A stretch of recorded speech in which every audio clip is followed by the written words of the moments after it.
উহুদের ময়দানে যখন শুনলেন নবীজি শহীদ হয়ে গেছেন, হানজালা একটা সেকেন্ড উপায় নাই, দাঁড়ায় নাই, তরবারি হাতে লইয়া বলে, বিবি গো আমাকে বিদায় দাও, দেখা হবে যদি আমি যদি শহীদ হয়ে যাই হাসরের ময়দানে, আর যদি আমি বেঁচে থাকি তাইলে তোমার সঙ্গে দেখা হবে।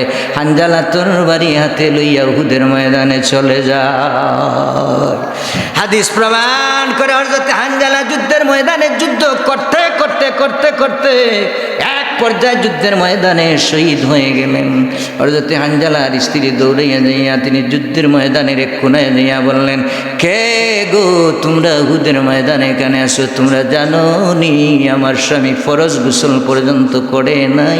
আমার স্বামীকে গোসল না দিয়ে তোমরা যদি সে শহীদ হয়ে যায় তাইলে তোমরা তাকে গোসল না দিয়ে তোমরা দাফন করবা না, তোমরা তাকে দাফন দিও না। সাহাবীরা বললেন, আপনি কে, কি আপনার পরিচয়? ওলাকেশ বা ওলাকেশ? তিনি বললেন, আমি ওই সাহাবী হানজালার স্ত্রী। বলুন সুবহানাল্লাহ। এবার নবীজি সাহাবীদেরকে ডাক দিয়ে বললেন, ও আমার সাহাবীরা, তাইলে আমার হানজালার লাশ কোথায় রে? তোমরা বের করে নিয়ে আসো। দেখো রে আমার হানজালা কোথায় আছে। হানজালাকে কুচ করার জন্য, হানজালাকে বের করার জন্য সাহাবীরা পেরেশান হয়ে গেলেন। গোটা উহুদের ময়দানে তারা দৌড়ঝাঁপ শুরু করে দিয়েছেন, কিন্তু কোথায়ও হানজালার লাশ খুঁজে পাওয়া যাচ্ছে না। বলুন সুবহানাল্লাহ। হযরত জিবরাইল আলাইহিস সালাম, হযরত জিবরাইল আলাইহিস সালাম এসে বললেন, ইয়া রাসূলুল্লাহ, ইয়া হাবিবাল্লাহ, আপনার প্রেমিক হযরত হানজালা এত মহব্বত, এত ইশক নিয়ে আপনার জন্য যুদ্ধের ময়দানে যুদ্ধ করতে করতে শহীদ হয়ে গেছে গো নবীজি।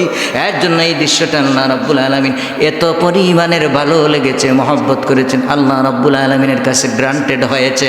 দুনিয়ার কোনো পানি দিয়ে হানজালার গোসল আল্লাহ পাক কবুল করেন নাই, তার লাশটা আল্লাহ রাব্বুল আলামিন ফেরেশতার মাধ্যমে আকাশে উঠিয়ে নিয়েছে।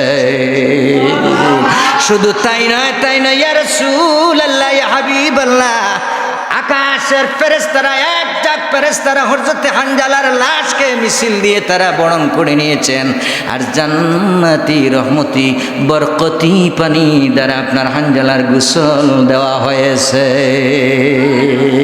হানজালার লাশ জমিনে নিয়ে আসা হলো, নবী পাকের হাত মুবারকে সফরদু করা হলো। নবীজি নিজে বললেন, আমি আমার হানজালাকে আমি দাফন করেছি, তাকে কবরস্থ করেছি, আর বলেছি, ওরে প্রেমিক আমার হানজালা সাহাবী, কঠিন কিয়ামতের ময়দানে আল্লাহ রাব্বুল আলামিন তোমাকে এত পরিমাণের সম্মান ইজ্জত তোমাকে বুলন্দ করেছেন, কিয়ামতের ময়দানে তুমি আমার সঙ্গে জান্নাতি হয়ে যাবে। এর জন্য নবীর প্রেম জিলাপি মার্কা আশিক হলে হবে না। জিলাপি দেখলে মিলাদ, জিলাপি আর মিষ্টি যদি আমি দেখি তাইলে যদি মিলাদ করি, এই রকম প্রেমিক যদি আমরা হই তাহলে হবে না। নবীর প্রেমিক হতে হবে ঘরে বারে, রাতে দিনে, নীরবে নির্জনে, প্রকাশ্যে, সব সময় নবীর প্রেম।